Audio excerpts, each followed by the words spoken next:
The West End of London on a Friday night, and people are rushing to get to the theatre before curtain up. Entertainment, escapism, a civilised night out. That's what we expect. But there is another kind of theatre. Police come round the corner. He goes, put it under your tongue. I say, yeah, I'll put it under my tongue, innit? He goes, don't swallow it, just put it under your tongue. Police stop right next to the car. He goes to me, swallow it. I'm 13 years old, yeah, he's telling me to swallow coke. Got kicked out of there when I was 14, 2 counts of GBH. That was it, boom, out of mum and dad's house. That was it, man. I was on the streets then till I was 18. She's so drunk, like she's been drunk for about fucking 3 weeks. And I'm like, look at you, yeah? I'm like, look at the state of you, you fucking bitch! The only way to survive on the streets, man, you either mug or you shot. Standard. I did both. The 14-year-old in the back of a tinted car. He's crying. Why is he crying? He's got a gun in his mouth. Why has he got a gun in his mouth? He's got a gun in his mouth because he's in debt. How much debt? Grand. So when I see these people on road, yeah, and I see they're shotting coke and they're thinking, yeah, they're big. Like, yeah, they're big because they're shotting whites. They're not big. They're not big, yeah, because I've held bricks. I've held bricks of coke. So all the people that think they're big on road, yeah, you're not big. Yeah, you're not big. Done. She is a very extreme young woman, and she could end up in all sorts of trouble down the road. Loads of trouble, because she's got all these things spinning around herself. And it's to unlock her and find out what is making her spin out of control, and then see if you can take that in another direction. And I believe creativity and art can do that.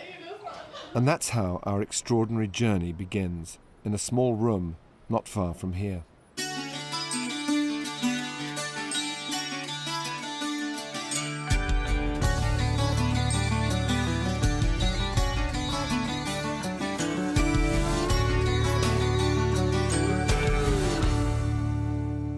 You told me that you were actually living on the streets for 4 years. You've got more than one story, and you've got a novel in you. This is Jeremy Weller. He's promised the Roundhouse Theatre in London that he'll have a play called The Foolish Young Man ready for their opening night in 8 weeks' time. But there are no actors here. He's working with young people from drop-in centres and PRUs, pupil referral units. Many have been kicked out of school or home and are caught up in a world of crime, drugs and gang culture. It's their stories that will form the play. There is no money involved in this. No money. But what there is involved in this is the fact that for 5 nights you'll perform at the Roundhouse, and for 45 nights or more than that, you'll be trained in all aspects of my kind of theatre. Because I think theatre isn't something you apply to people. You don't give you something and say, Samantha, right, here's theatre. Samantha actually brings theatre out of herself, brings creativity. Ferris brings creativity out of himself. You are the experts. All I've got to do is actually look at you and say, does that make sense for me? You always say about each other, I'm feeling you, brother, I'm feeling you. That's how I do it. I look at it and I go, do I feel that? Yes or no? That's what it's all about. Jeremy believes that he himself was saved by creativity and by art. He had a chaotic childhood, went through 30 different schools, and only settled when he discovered a talent for drawing and a home at Goldsmiths College with contemporaries such as Damien Hirst and Sarah Lucas. It was the 1980s heyday of conceptual art. I found they were kindred spirits, but I wasn't interested in the same things. I was more interested in working with people, about their experiences. So when I drew tiny figures in 500 episode narratives on a huge canvas, or I would film people just talking about their lives. What are you trying to achieve by drawing on their real life experiences? Drama is life, life is drama, so there's not much division for me. So if someone tells you the story, the essence of life is stories that we learn from. In a way, there's not a lot more about the wisdom of life. You tell me a story, I learn from it. I tell you my story, we share, we become more human together. Because when we first walked in there, we had to do our little audition. It was like, oh, fuck this. And then we had to say that. We thought everyone was fuckers when we first walked in there. We thought everyone was complete wankers, and I'm telling you that straight. I thought all of them people was complete wankers. What, you mean Jeremy? Yeah, I thought it was a wanker. Even what we had to do is when we had to perform, it's like they told us to basically the worst story of our life. we done ours, you know what I'm saying? But when other people started coming up, I thought to myself, whoa, these people have got some serious problems. I ain't really got no family in it over here. Well, I don't even know where my family are in it. Like, my mum's dead. Like, she passed away, like, at birth. What else? Basically, my dad left me when, like, I was around 10. There's days when I've woke up in certain situations, in certain environments, and I thought, shit, what the fuck am I doing here? How am I gonna get out of here? You know, sleeping from place to place, here and there, everywhere, man. My hostel was a dirt hole, rats running across the floor, women who were so self-mutilated, so hard to watch, people drunk from first thing in the morning, men outside shouting because they're calling up for the women. Went and lived with my grandmother for a little while as well. I pissed her off as well. So then, then I was on the streets. Some of their experiences are very hard, but through theatre, through a kind of alchemy, they're appreciated for having the strength to pass on their experience to the audience. They're applauded, and that applause enriches them. That applause helps them to step away, in a way to shed the skin. It's a transformation that Jeremy has seen succeed, even in the most difficult circumstances, working with Palestinians and Jews from Gaza and Israel, and other groups in Kosovo and in Northern Ireland. For this project, Jeremy's first recruit is MC Angel, aka Shauna. She's a 24-year-old mentor who's had a tough life and can relate to Jeremy's young cast. So it's like living around the flats, nasty concrete slabs, being to rabbit hutches at Master House. Life is a bad habit. I use drugs to escape. But when I come down, I'm surrounded by demons. See, I'm still in the same shitty life I was in before I got high. Shauna's written a scene for the play based on her former life, living in a hostel. Now, the rest of the cast are asked to record their experiences in their own words and style. Walk it through with you, all right? I want it all, I got a soft spot for name brands, them crispy 50s, I leave you twitching like Rain Man, no lie. Fret get dirty like them.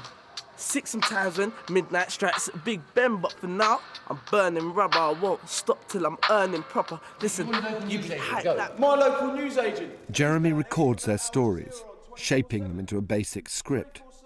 It's a responsibility he doesn't take lightly. When young people share things with me and with my team, the protection is it's drama too. You're making drama here. So if you can deliver this to an audience, you'll really stir them, you'll really make them think and maybe feel about other young people in this situation. But the biographical details, we can blur it at the edges because you are a character. You are in a play now. Hello? Who the fuck is this? How many times have I told you stop ringing my fucking phone? What is your problem?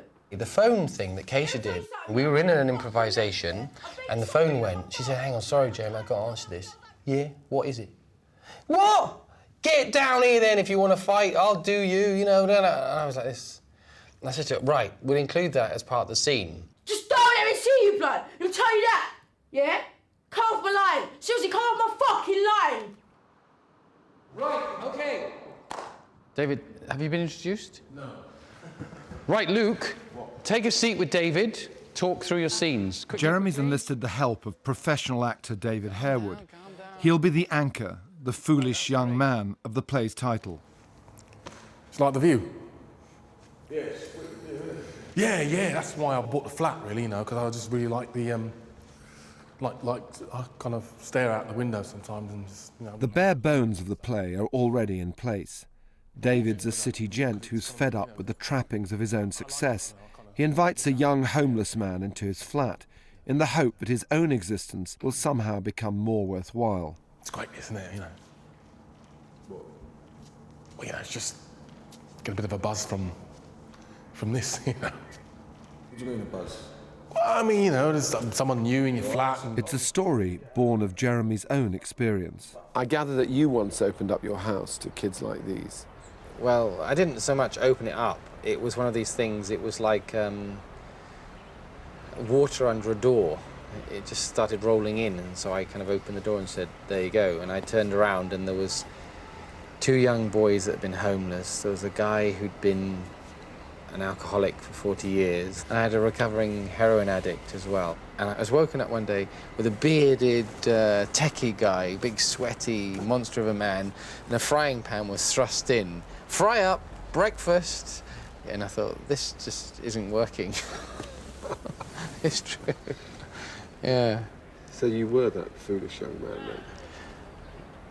Briefly. Coffee, tea, do you like it? Yeah, well, at least it's dry. Yeah, well, at least it's dry. Fucking hell. The play's opening scene is based on Luke's experiences as a homeless teenager. Why did you leave home in the end? Well, my parents had had enough of me, really. Do you know what I mean? Like, you know, nicking off them and stuff, and like nicking cars and getting in trouble with the police all the time, like pissing the neighbours off. All sorts, man. I pulled all sorts of tricks. Not surprised they got pissed off at me in the end, really.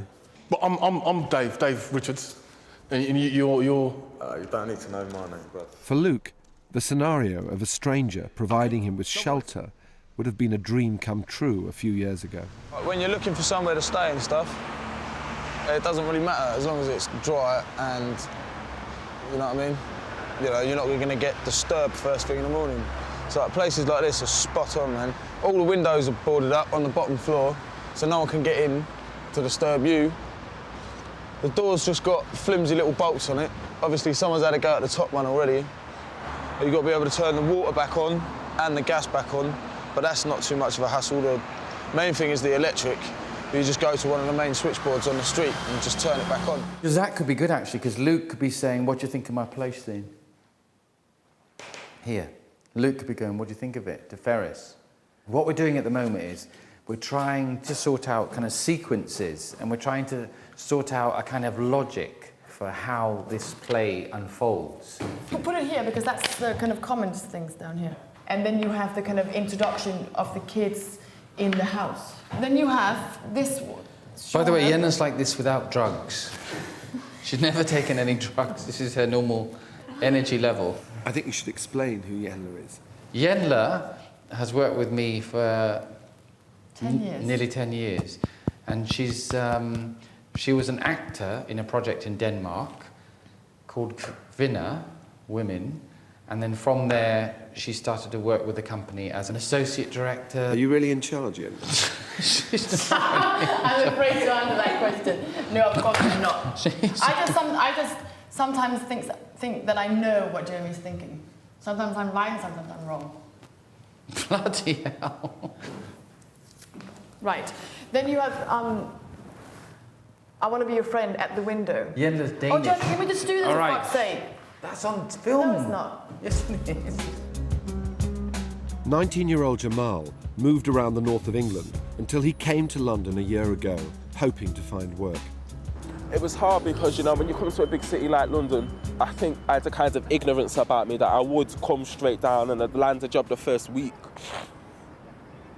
And, you know, that's the biggest ignorance, because you think that, wow, it's London and there's lots of jobs out there and there's this and that. But actually, yes, one time, actually, you realise that this is London and there's people from all over the world flocking here. There's people who will clean floors for £5. They'll work in kitchens, they'll do this, they'll do that, they'll take an admin job. There's people from all over. That's the beautiful thing about London, because it's everybody's flocking, everybody's coming for something.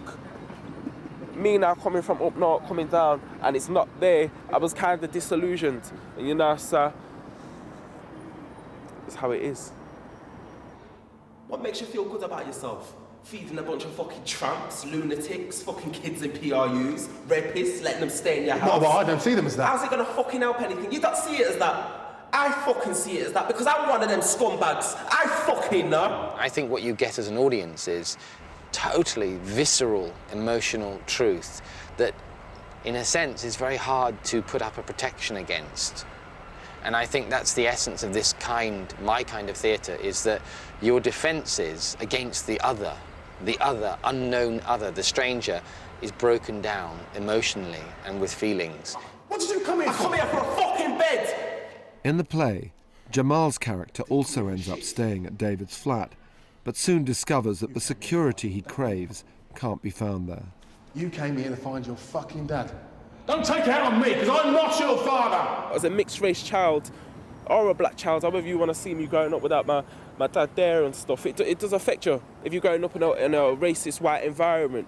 Do you know what I'm saying? It does affect you, man, and it makes you realise your differences. But if there's a strong father role there, a lot of these children, they won't have to search for the love elsewhere. Someone somewhere has just neglected something, has just neglected to care for them, neglected to bother to make sure that they're fed, make sure that they're loved, make sure that they're looked after. It's just tragic, really. This is Maisie. Maisie's my daughter, my eldest daughter. Say hello. This is Raven, my youngest daughter, 2 girls. And this is Caleb, who is the son of a friend of ours, of a couple. Say hello, Caleb. Yeah. They're so happy. But even at that age, they're already kind of thinking about things they want to do and just having fun, having a laugh. And how people screw that up, that is the biggest crime, man. How people screw that up. Isn't it? Yeah, that's wrong. Yeah, that's wrong, innit? You can't have kids and just leave them, innit? Like, to fend for themselves. I ain't got no mum or nothing. Like, I've never had a stable home, somewhere where I felt safe and that it's my home, stable. Like, I've always had problems wherever I live. 18-year-old Ferris used to live on estates in West London and was drawn into a life of crime, serving 5 sentences in young offenders institutions. Now, he has no fixed address. In the play, he's inside David's flat, and they're getting philosophical. I don't know anything about love. Like, I don't know. Wait. I don't know anything about love, but this is love. You letting me stay here, and like I'm feeling this. This is the love, bruv. Like this is what I'm feeling. Yeah, you letting me stay here. Yeah, but you must have come on. You must have had a girlfriend and stuff like that. Somebody you know.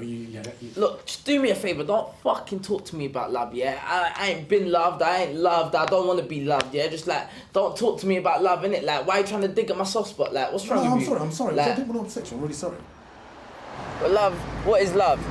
Love is an expression, an emotion, whatever, that I don't know about. See it, whatever it is. I ask people what's love and no one don't come with a good enough answer, or like everyone's got their own opinion of what love is, innit? And like, so at the end of the day, what I see is love. Like, you lot took me to the cafe a minute ago and bought me food. That's love. You see it, that's love. Like, So if your mum had been around or you had known a bit of love, do you think things would have been different? well, we don't know, innit, because she's not around. So you don't know. Like, I might have still turned out a little rebel. You don't know. I don't know how she would have fucking treated me or whatever. I don't know. Like, and it's Mother's Day and that, innit? Like, and all my mates are going to buy their mum's presents and that. Like, I feel not left out, but like, you know, like, that's when like shit hits the fan and I get like not depressed but upset, proper upset, innit? But like, I reckon it's better this way, cause I didn't really know her, innit? If I knew her, I reckon it would have been a lot worse, innit? Cause you know the person, you're emotionally attached. Rest in peace, mum. The next week at rehearsals, Ferris is conspicuous by his absence. That's a worry, the Ferris thing. Has he not been around all weekend? We haven't seen him since Friday. That is a real worry. Ferris has gone walkabout. We don't know where Ferris is. Luke, do you know? Ferris, is he a close pal of yours? No. It's coming. He's from South London, mate. Oh, you wouldn't, he's not in your manor. Quite right. Don't speak to anyone that's not in your manor. Strange as it may seem, many of the cast wouldn't venture outside their own estate into someone else's, even to look for a friend. There are territorial wars and strict codes of conduct, and if you're born into the estate way of life, it seems you often become its prisoner. Look at it, do you know what I'm saying?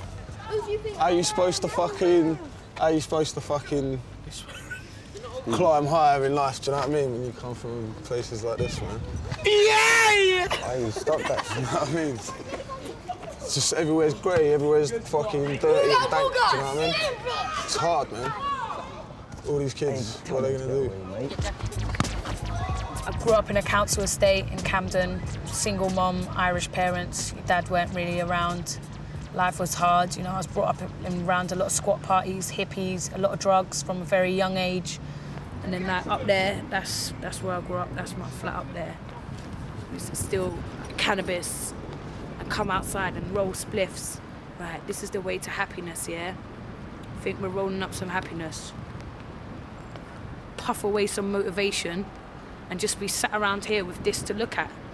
And I'm kind of grateful that I'm not like that anymore, but I can come back round here and I'll see some of the boys and I'll say, "You all right, mate? Like, what are you doing for yourself these days?" And they'll say, "Shotting, innit?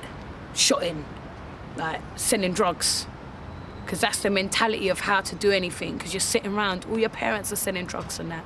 That's what we learn to do. We're not at school. I didn't go to school. I was in the blocks learning about life. When you're sitting on the stairs in a block of flats, like, you're not learning how to become a lawyer. You're learning how to become a burglar. Your positive role model is the drug dealer because he's got the biggest gold chain. When I'm 16, my best friend turned into a crackhead. I've seen friends of mine, young, we're still teenagers, smacked out in front of their children because they were so alone, they were so abused, so were hurt in life. And we were lost together, just taking drugs and trying to forget the abuse and the hard times we've been through. I've grown up in places I've lived where there's been needles around me. I've seen people smoke crack. I saw it the other day on the train. I still haven't escaped it. I might have a different life. You still see the raw realities in this city every day. And it don't make me feel positive. David's working on a scene where his character's taking drugs for the first time. He's improvising with Safisha. She's joined the cast from a pupil referral unit after being excluded from mainstream school. Do you know what? I'm sick of this, yeah? I don't want to be like this anymore. I do not want to live like this no more. I am sick of my life, and I can see you going down exactly the same route as me. I really don't care. How long do you really think you can stay here? Because that's what happens. You move on, and someone decides, we don't want you no more, and they'll chuck you to another place. And you know what? You'll never have a home, and you keep going down and down and down until you're just at the bottom, and you're at the bottom of the pit, and you can't get up no more, and you're just down there, and you can't get up. You can't go nowhere. You're just down there, and I don't want to see that fucking happen to you. Great. You're a 15-year-old girl. You've had 29, 30 years of life in you. You're actually trying to pass on some experience to him, wake him up. He's playing at life. I'm not in normal school because I was just stupid, really. I was just fucking about all the time. I was always busting joke, or I was always trying to cause trouble or do something. I always just loved to see drama, and I got kicked out. Safisha met fellow cast members, Kalia and Keisha, at her pupil referral unit. Has it made you behave any differently at the PRU? What sense does it make, yeah, to put people who got kicked out of school all in the same place with more kids who got kicked out of school and expect them to do well? It doesn't make any sense. I said that from day one when I first went to unit. And there's other kids in there that have got problems that they won't speak to people. They won't speak to people, they'll walk into walls. Yeah, they're like, strange, literally strange kids. Children. And you're going to put them with people that got kicked out for bullying.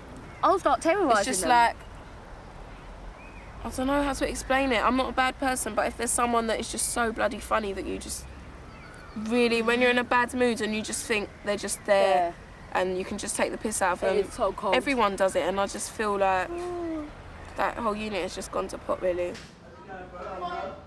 Ferris, man. Back at rehearsals, Ferris finally decides to put in an appearance. What's happening, man? And what have I said about you being away? How understanding have I been? How cool have I been? You've been cool. How cool have I been? Right, you be cool with me and do the fucking work. Go. There's the man waiting for you. Do not let him leave this room, David. Yes. I don't say bruh every fucking minute. Yeah, you do. I do. You got my back or what? Bro, talk to me, you got my back, bro. The fuck? Ferris is very creative, very imaginative, very funny, and has got a great energy and power. And he's able to kind of switch between humour and aggression very, very easily. I told you! Yeah, look what you got me doing now. I told you I was fucking... Very good, boys. When I was 12, I got my first phone. I stole that.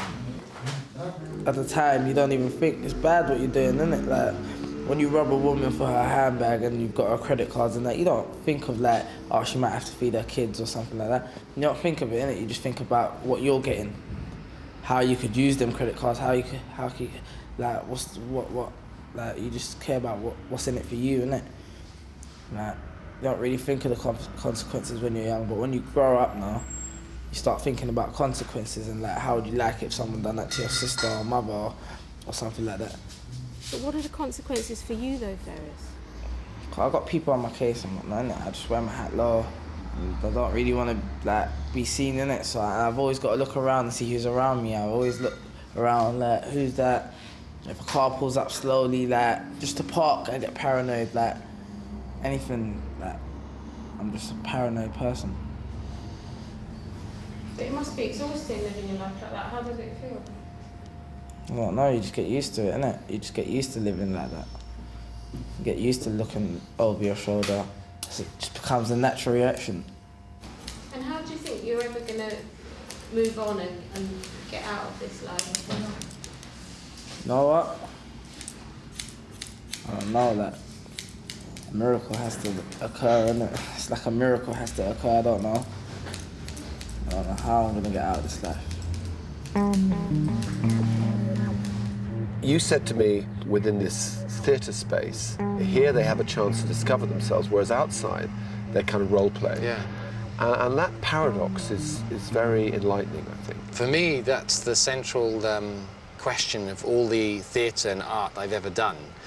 How is it? It's pathetic in a way. How can theatre provide a place where you can be and life contradict that? Life forces into a role. So how sad that Ferris finds the freedom to be himself and to get out of the role in the theatre where normally you play a role. So it's such a contradiction, but that's my theatre.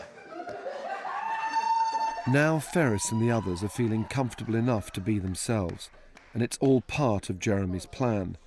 But it's a problem for David. He's worried that there's not enough discipline or focus on the play. Shut up. Right, let's do fuck race first of all. You're not lying down when you do fuck race, so sit up. I'm in fuck race. Let's do, no, I'm in it now. Stay here, let's do, you can do Ferris. This is nuts. He's out there, he's coming in, very good. This is nuts. I mean, I've been here 2 hours, I've probably done about 20 minutes work. It's frustrating, actually. I'm a little bit frustrated because, you know, I think there's a lot of work to be done, actually. With 4 weeks to go until opening night, David decides it's time the cast had the play's full structure to work from. It's not the same scene. Well, read it out, the bits. Let me look at it. But I just think it's important for the kids, rather than challenging them what they remember. It's now to start actually giving them a structure. I mean, I'm talking as a performer, and I think we need it. I really do. I think we need it. I think they need it. Well, Yen and I will have a talk about it, David, about how to proceed, but I hear what you're saying. Next day, the long-awaited structure arrives. Luke, you'll kill it if you learn it line for line. I want you to wing it. It's like a rap. And it's up to Luke to prove the cast can really pull it off. Do you like it? Makes you crazy, man. Makes you crazy. For me, it just makes me proper aggressive. When Luke left his parents' home at the age of 14, he'd already been in trouble for stealing cars and money to buy drugs.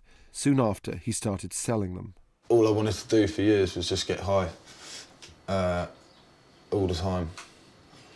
And yeah, just wasted loads of time and every opportunity that was in front of me by smoking it up, dropping pills and all that kind of caper. But just don't get involved in shotting it or shifting it or anything like that. Because you get fucked. You get fucked on big time.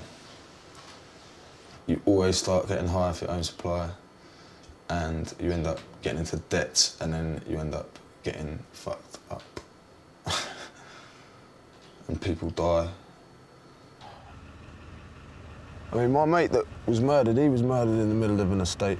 Do you know what I mean? And that was a heavy estate. And we'd been robbed a few times on that estate. just walking through. Do you know what I mean? Just by fucking crackheads, fucking...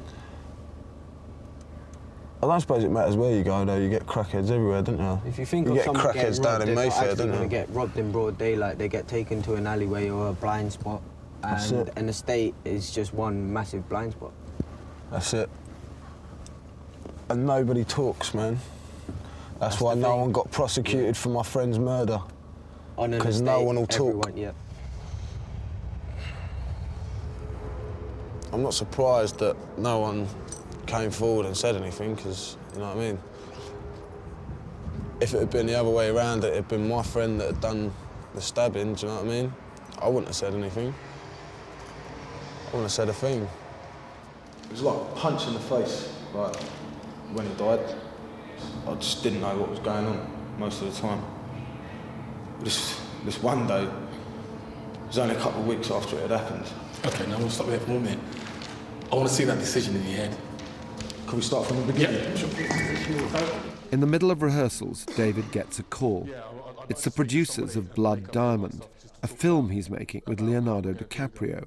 He's urgently needed back on set in Mozambique. Okay, bye. But it's not his big Hollywood debut that's worrying David. It's Jeremy's production. I think we need to start cranking it up. But we will, because, I mean, you're off tomorrow and we will tighten things down. That's what worries me. I mean, they are all non-actors. I mean, it's just, they will get it and they'll live it. That's saying even more reason to kind of start. They'll get it. I'm absolutely positive they'll get it. I know it's frustrating. It really is. It actually isn't frustrating for me, though, because I know that they're actually going to get it. This is frustrating for me because I'm going to be in it, you know. I know they can do it.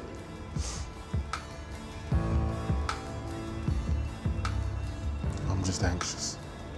No, I appreciate your anxiety. Jeremy's going to have to make it work without David. We wanted David, but we're getting bits of him, which is probably why he gets stressed, I get stressed. But, you know, it'll work out in the end. I mean, it's one of those things. Take care, guys. Strangely enough, this is more important to me than a fucking Hollywood movie. It sounds bizarre. There's part of me that wants to put my foot down, actually, and have a go at some of these kids and really pull their socks up. I want to see the results.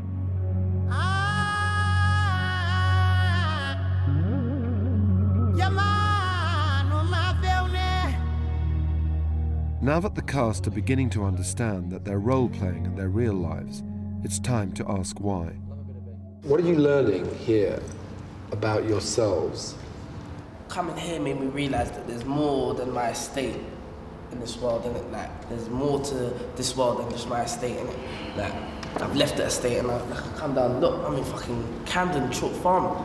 Like, I go to Euston to come to rehearsal. I go, like, it's all like coming out of my estate now. I don't understand what you mean by that. Like, before I was just in my estate, everything that I needed was in my estate. Whether if it was just a drawer for weed, if I wanted to go get some weed, it'd be in my estate. The shops in my estate, everything just in my estate. I didn't have to leave my estate. I didn't go to school.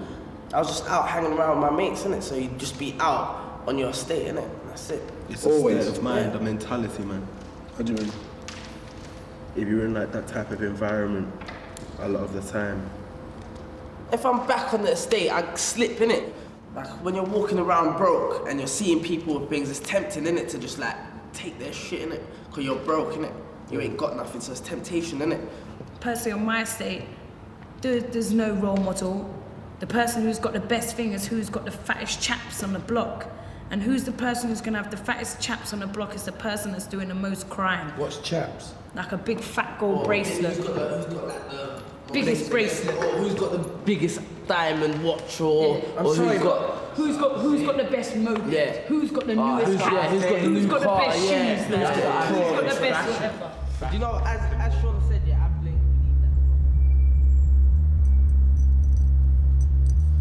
that. Wait, this is the perfect spot to show you, like, where someone might get robbed, you know what I'm saying? You know? And no one's going to see you 20 foot. No one's going to see nothing. You're basically 20 foot up. And it's right at the back of the estate. When I think back to the sort of stuff we used to do and the sort of things we used to get up to, man, it's fucking... It's deep, like. shameful, do you know what I mean? What's changed? I'm not full of hate anymore. That's what it was, man. I was cold-hearted, like, completely. I didn't give a fuck about anyone or anything, not even myself. Do you know why, Luke? Do I know why? Nah. I was just lost.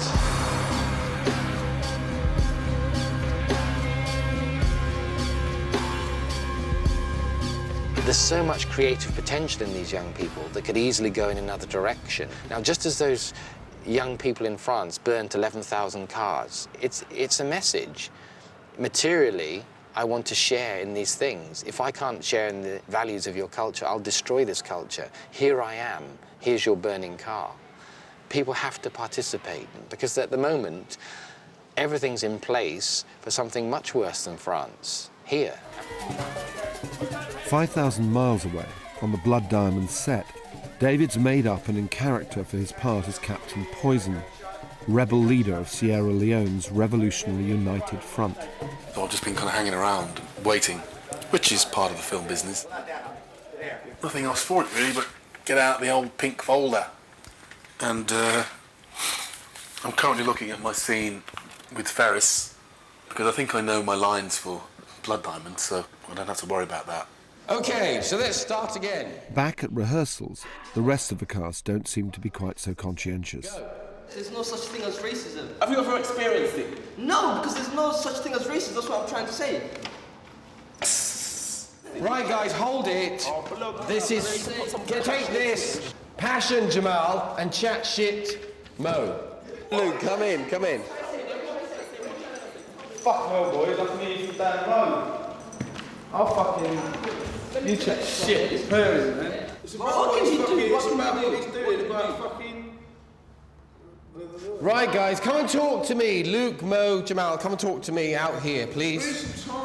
Come on, you guys spent a whole day, and when I came out there, you're all jerking around. This is the result. Come out here.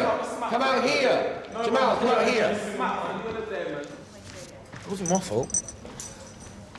Listen, you guys have to get this down yourselves. Yeah. And if I direct you, I direct you. True. Don't use that as an excuse because you haven't got the fucking scene sorted, because I can see the difference, OK? And I won't accept it. You have to believe more what you say, Mo. I can't shout loud. No, you don't have to shout loud, but if you need breathe... to remember your fucking lines.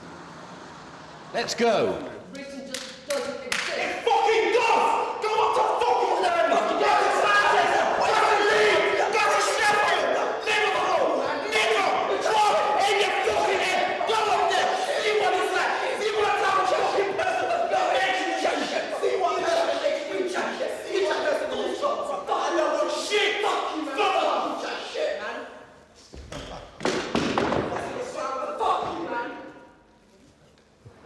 Jeremy, did you learn some street language from us? Yes. Jeremy, what Down else with did it, you learn? bruv. Down with it, bruv. No, just bruv. Bruv. Yeah. The block.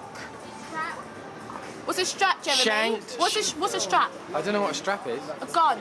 Oh, a gun is a strap. A shanked is stabbed. Yes, well done. Woo! Cotch, hang out. Jeremy, you're fucking getting it. Street. Pro already. Jeremy's little English dictionary for the youth them. The gang. The gang. The foolish young man gang. Yeah? Clickety clack gang, Jeremy. Yeah. G-Unit. G-Unit. Safe. Blood. See you on Thursday. See you on Thursday. But by the time Thursday arrives, one cast member has gone AWOL again. Ferris has gone missing. We don't know where he is. It's been 3 days now. We haven't heard anything. I've been ringing his phone endlessly. He lives the life, so, I mean, maybe the life's got hold of him and something's happened. I hope not, but you never ever know. Because he's living a life on the kind of edge. Ferris is alright though, he's up on all of his lines, he's a good actor, do you know what I mean? He's a wicked actor. He is a good actor, talented boy, so he'll be fine, man. Ferris is such an important part of the show and he's such great talent, so we are greatly worried that he's not going to show up again. And as opening night looms ever closer, the cast eagerly await news of Ferris. Hello? Well, how's it going? It's going good, apart from the fact that Ferris was shot at the weekend. Ferris is what? He was shot at the weekend. You're joking. No, seriously, he's not dead. He was just shot in the leg, but he could have been dead. He's in hospital now. I know, serious stuff. You know, when I get the message Ferris has been shot, he's in hospital, I think, what the fuck, oh, let me just go and do a fucking something else with my life. This is just too much. You know what I mean? They can't stay out of trouble for 5 minutes. Take care. Bye. Bye. Fucking hell, Ferris. Well, I hope he's all right. I hope he can do the fucking show. He won't be back for a week or so. He's got to rest up. I hope he can still do the show, though. Yeah, he said he'll be all right for the show. He's up and walking and that. He's just on crutches and stuff. I'm gonna go see him tomorrow, hopefully. I think Ferris has to find another destiny, and he's a super bright young boy. I mean, really incredibly bright. And he has to, I mean, I'm a ducker and diver, so I recognise in him, he's a ducker and diver. He's a survivor, he gets by, and he has to understand that the legitimate fruits of life will provide him with things that the illegitimate fruits of life provide him with as well. So he can choose, he has the power to choose. And coming home from Africa, it's a choice which David thinks young Brits should appreciate more. If these kids went to Africa, I think they'd really get a sense of what they can achieve here, actually, and how lucky they are to be here. Because the amount of opportunities, even though they may not think they've got opportunities here, there's loads, you know, compared to, I mean, those guys have got nothing. They have nothing. After a week in hospital, with the bullet still lodged in his leg, Ferris returns. He won't talk about what's happened, but it's apparent that for most of the cast, guns and crime are an inescapable fact of life. Every now and then someone gets shot, every now and then someone gets robbed, every now and then something happens to someone, innit, that you know, whether it's them winning at bingo or whether it's them getting robbed on the corner of the street. Yeah. I can't live in there. Of course you can't. I don't want to fucking live in there. Don't live in there. Come and live here, man. The carpet stinks. It's fucking dirty. Don't live there. Crackers on the staircase. Crackheads everywhere. I don't want to live there. Of course, it's a small room. Yeah, but you don't understand what I'm talking about, though. It's like your fucking walking cupboard, bro. It's like it's tiny, bro. Yeah, it's tiny. I understand. No, you don't understand. Look at your house. You can't understand because you've never lived in a place like that, innit? Okay, so so it's a small room. I think I get you. So anyway. Now I know it's coming to the deadline, innit? Now it's time to take things seriously, even though I've been taking it seriously from the beginning, but now is the time, innit? To put your all in, innit? There's obviously a whole heap of temptations out there. You know, if Ferris wasn't in here, I'm sure you'd be out there being busy, right? It's time to fix up, innit? I don't wanna go back out there and do what I'm doing and end up back in jail again, innit? It's time to fix up. I ain't been in jail for a long time, but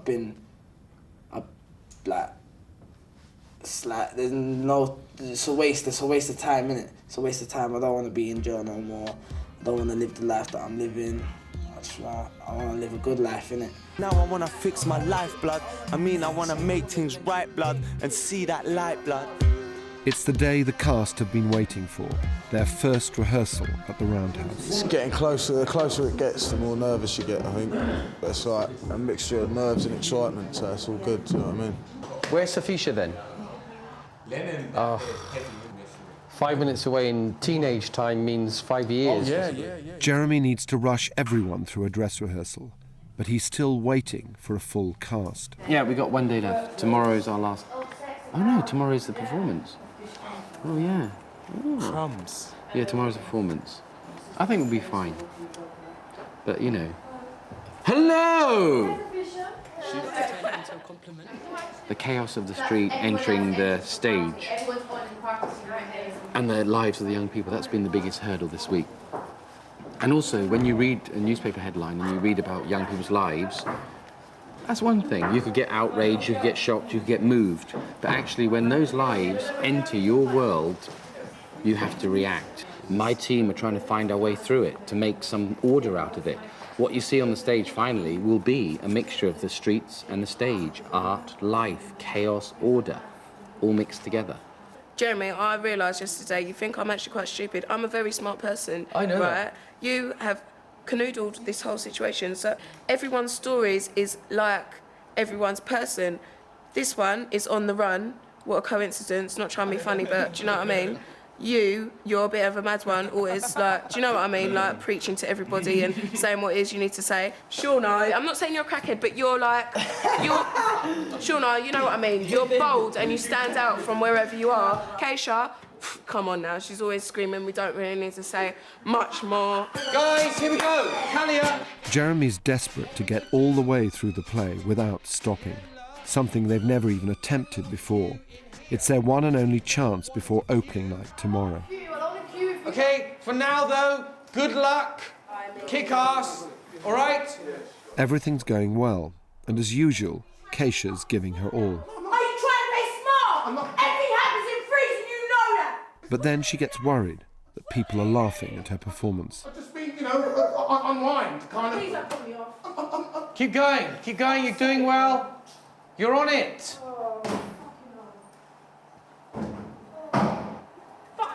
You did it. Keisha, can I just say, you did extremely well. Yeah, and people are spoiling it by trying to laugh. I do not laugh when people are doing theirs, so why laugh when I'm doing mine? Keisha. No. Come back in and do it again. Let's go. Keep going. But for Keisha, a line has been crossed. Hang on. I kept having to kind of bite my lip and kind of sit on my hands and not start banging the table. Because there's part of me which gets quite angry, and I know I can't allow ego, anger to get involved in this process, and unfortunately it does. Keep going. You terrorised my scene, I terrorised your scene. I didn't terrorise your scene, I laughed. All right, don't fight, guys, please. No. Since when is someone laughing, someone shouting? Since when? I found it funny. Find it funny? Yeah. Find it funny me switching? You're finding it funny that I'm switching? After all the other times I performed in front of you and you just sit there. No. You just sit there. Funny No, action. see, today is different. Today is different. Today is different. No, because I didn't go. I didn't do nothing. You shouting. Get mad. Come on, get mad. No, he said no. Get mad. Not again, Get mad. please. Come on. No one's getting mad. Do it. No one's getting mad. Do it. No one's going mad. Fucking do it. Go talk to it alone, innit? No talk.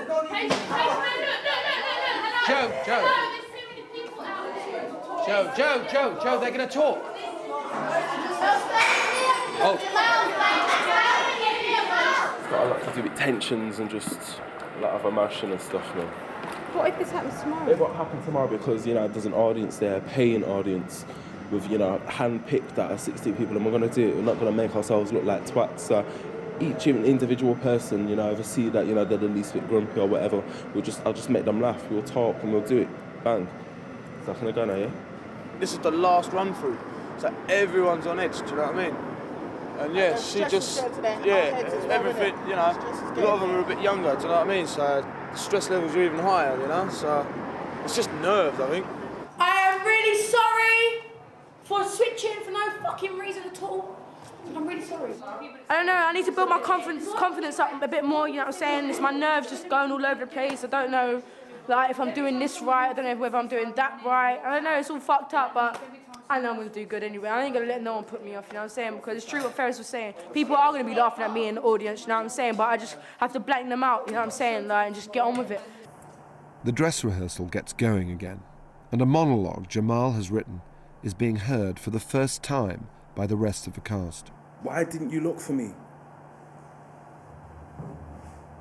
It's been nearly 18 years. All I ever wanted was for you to be there, your strong black arms, to protect me from a world full of pain. Yet you didn't care. I remember being spat at.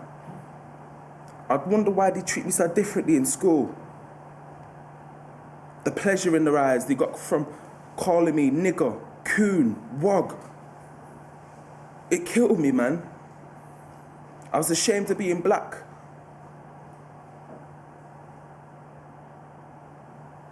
those were the times I needed you the most, man. When my innocence was still intact. Yet you wasn't there. Suddenly, the thought of sharing such personal experiences with an audience seems too much. It's good to talk about it, you know? There's nothing to be ashamed of. He decided to do this scene, and Jeremy and I have had talks about whether we should edit it or whether we should cut it down, and so we worked with Jamal on it, but Jamal has been adamant that he wanted to say certain things in his monologue that's very dear to his heart, and also he wanted to share it with other people so that it could maybe stop being a taboo, and so other people came into the audience could kind of connect with him. So in that way he's being extraordinarily sort of charitable. You think to yourself, what is life? What's the point in going on?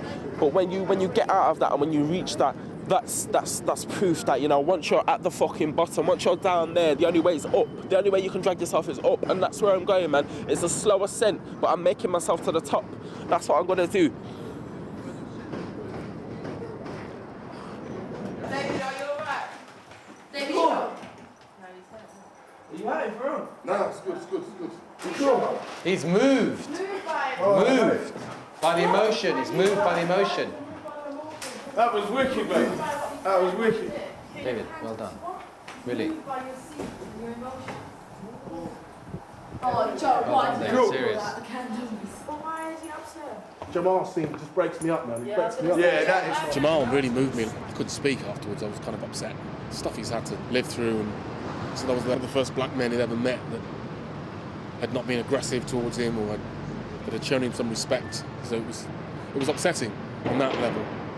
And David isn't the only one who's affected. It's the end of a very trying day for Jeremy. Wait a minute.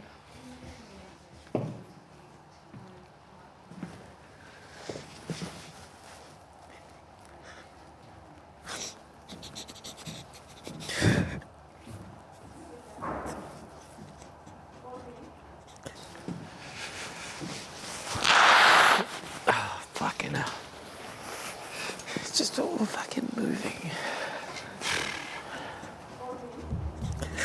It's been a very tough 8 weeks. Mine and Jeremy's relationship's been tested. You know, I think 6 weeks away from it, we'll probably have a laugh and be able to say, well, next time we'll do something slightly different. With less than 24 hours until their debut performance, the cast go their separate ways to rest and reflect on the day's many events. One man struggle while another relaxes. Finally, the big day is upon them. Okay, good lad. Keep reading your lines now, and I'll call you in about 45 minutes, okay? Jeremy's worried. The cast haven't arrived, and he's hoping it's not because of the tensions the night before. I'm too tired for any shit or nonsense or fights and all that. You with me, aren't you? You with me? So the past is the past. It doesn't appear, it's gone. For once, Ferris is the first to arrive, and Jeremy jumps on the opportunity to hand out some last-minute advice. Look at these. I've got a couple of notes here for you. Ferris, life on the streets, and don't forget the end. The housing estates are like prisons. They lock us in, they won't let us out. I'm really getting worried about Jeremy now. Why? Yo, what do you do in your spare time? Write notes. I'm a sick Power, inspiration, paint the picture. Whatever, I can't even read that. Asbos. Yeah, you know that. And they're prison estates. It's basically about power and intensity that you carry. A lot of what you bring... Your book's gone thin now, boy. Most of the company have now arrived, but there are a couple of exceptions. Mo and Keisha. Mo's always late. And Mo tells me every day he's going to be here on time.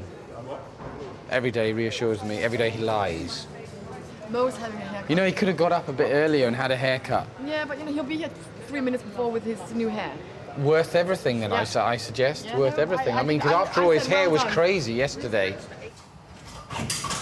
So if someone kicks off, we're fucked. What's your biggest worry? Getting everyone in the room ready to go in the same direction. It's just, will they all be here Yeah, they at will the be, time? everyone's coming, don't they? Cool. That's what I get nervous about. Jeremy, Oh, hi, how are you doing? You look nervous, actually. A little bit. Just a little bit. It's okay. We're there, I think. I think it is what it is. It's ready. So we're going to see tonight. How are you feeling today, first, then? Ready, innit? No. Just remember, first, every actor does this before every performance is all that, and then there's the thrill and the adrenaline of the performance. This is making me nervous. all this is making me nervous, like. Finally, Mo arrives, with no sign of a new haircut. Jeremy's asking him to slow down his delivery so the audience can really follow what he's saying. I say more words and I shout, it comes out like nothing. Hold your ground. Listen, I'll tell you something, there's no such thing as racism. There isn't. There is. Say what you fucking like. There is no such thing as racism. It's nearly time for curtain up, and one cast member still hasn't arrived. I am a little worried because Keisha is not here and it's 7 o'clock and we haven't been able to get hold of her on her phone. So she's either stuck on the tube on Northern Line, which could be possible, or she turned off her phone. Luke, just be loud. I know. Just be loud. Overly loud and just come on strong. At last, Keisha turns up, with just minutes to spare. It's time to get the audience in, with one notable member. Jeremy's wondering what spin he'll put on proceedings. Okay. Hello. Get together as a group. Everybody up. Very important. Everybody up. You need to show each other the love, as they say in some countries. Quick, Helen. Quick, Helen. Get in. Helen. Quickly. That's it. Finally, after 8 weeks of hard work, it's time. Fucking hell, mate! Fucking hell! It's pissing down out there! You alright? Yeah, good. Yeah, good. You know, it's just weird, you know what I mean? It's just weird. Well, you know what I mean? I mean, someone new, you're all tattooed up, just having someone in the flat. It's just weird, you know what I mean? Listen, mate, I'll come here to get out of the way. No fucking bum fun, do you know what I'm saying? No. Backstage, the rest of the cast nervously await their call. I'm ready. Are you getting adrenaline? Yeah. You're pumping? I'm there, that's it. Fuck everyone. I don't know them people, they're empty seats to me. They're empty seats because I don't know them people. I'm just here to tell a story, innit? Here to educate, boy. I'm a crackhead, by the way. I don't usually hug crackheads, but look. Alright, try Wait. No, stop that in front of me, mate. Don't do that in front of me. Where's Ferris? It should be starting any minute until the doors close, innit? Oh, the doors are closed? Yeah, they're closed. What, are they in?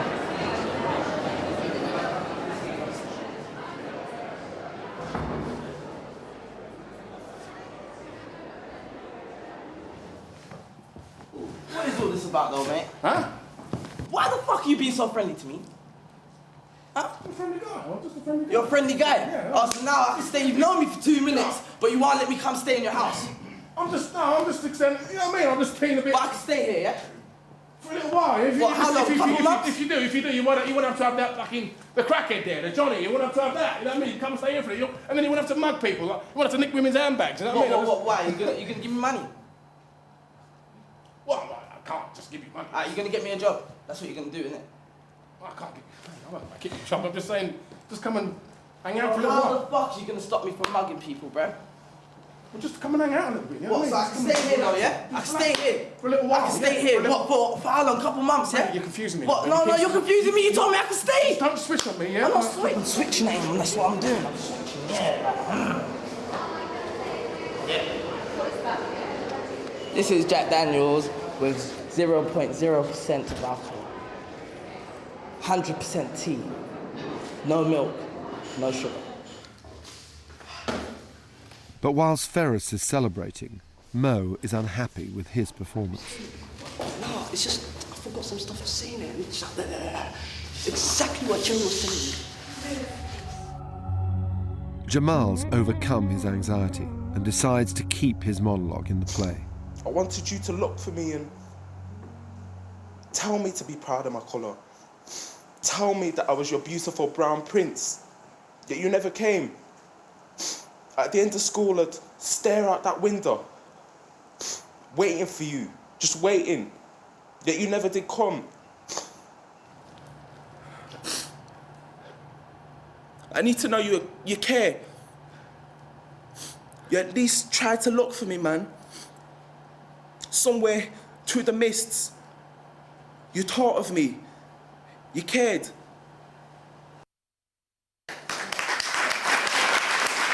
The best solution is to take them on a journey and experience, but you have to do your bit. You need to be responsible for you. So that's what it is, man. I'm just there. It's me and David in his apartment in Primrose Hill. You can see all of London. That's all it is. You just make believe, man. Get out of my house, you stupid mug. It's the closing scene. David's character has realised his social experiment has failed, and he's throwing Luke out of his flat. I gave you a chance and you fucking touched me! I'll fucking open you up! A lot of people thought it was real. A lot of people didn't quite know, oh, is he really hurt? Luke was very worried about losing his temper. Luke was very worried about going into that red zone. And in the early auditions, I kept slapping him and pushing him. And I could see this anger boiling up in him, but he just didn't trust himself to let it go. You're the victim, not me, yeah? From now on, mate, you fucking watch the shadows, yeah? Because I'm looking for you. That's where I'm waiting, yeah? You are my special mark. Fucking mark.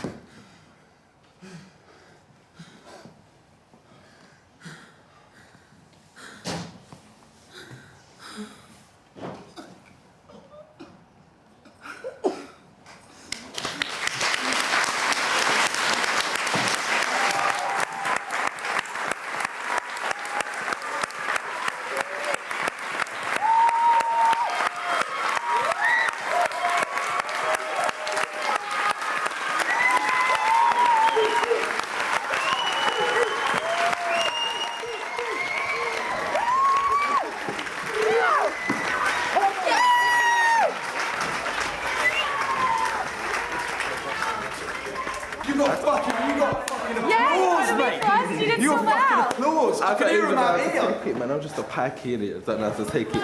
Oh, man. You killed me, mate. You fucking put me through the fucking mill. Toby, Luke's older brother, has come to congratulate the cast. To see him up there, you know, with other actors, professional actors doing this was... I am enormously proud of him, definitely. Is that good to hear? Yeah. Of course it is. It's my brother, do you know what I mean? That's my big brother. To receive such a reception like that from the first date, it's like, no, it's you can do anything. It's a doddle. It's like I want more of it. It's like a drug. I love it, man. It's really good. Hello. Did you enjoy it? I did. I thought you were bloody good. Yeah? How did you enjoy it? Yeah, I enjoyed it. When you came on, how did it feel when you just got on? I don't know. Did I look nervous? No, not at all. You just came in there. You did I look like I done mistakes? No. It's absolutely what every politician and every corporate company director should see. It's the most amazing performance of what the kids in London are actually having to deal with on a daily basis. I think part of the anger is people living those sort of lives and feeling that people don't understand those lives, but it's very hard to. This is very believable, and it needs people to see stories like this. Did you feel that? Didn't you feel they just locked it down? They were playing with it, flowing, like really seasoned actors. You went through it. You didn't let nothing deter you. You didn't let nothing get to you. You just kind of went straight ahead with it. And as far as I'm concerned, right, you all deserve props. You all deserve it. I thought it was going to fuck up, but it went well. There was no fuck ups. Hello, everyone. These are my groupies.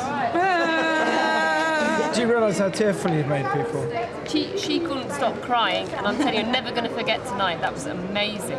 Just give them a little signature, and they loved it. Like, couldn't believe it. I felt like thought I was worth something. You know what I'm saying? But I think it was a very strong reception, which is great. Great, and that was unofficially our dress rehearsal. The truth be told. Don't tell anyone in the theatre, though. It's been good working with you guys. I know. It was nice to meet you. You're from the ends anyway, so... There you go, look. Oh my days! This is what makes me cry! Fucking hell! All this. Oh, a bit upset, but you know me, I'm a fronter. I don't show that I'm upset that it's over, innit?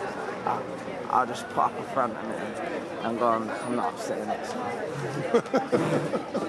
Yeah, it's done though, innit? It's done, man. But no more Jeremy telling me, oh, coming for rehearsals. We'll get together another time, David. Or are you rich and famous now? You don't want us. See you later. See ya. It's like saying goodbye to everyone. It's just... All right, that's it. That's enough, okay? That's just enough. Luke's now working with young people and enrolling on a business course. Ferris is working in a restaurant. Jamal's going to college to study law. Mo's taking a degree in computer science. Shauna's recording as MC Angel. Safisha's taking a beauty therapy course, and Keisha's going to a sports academy. Of course, their lives can't be transformed in one giant leap, but for now, they're all taking small steps in the right direction.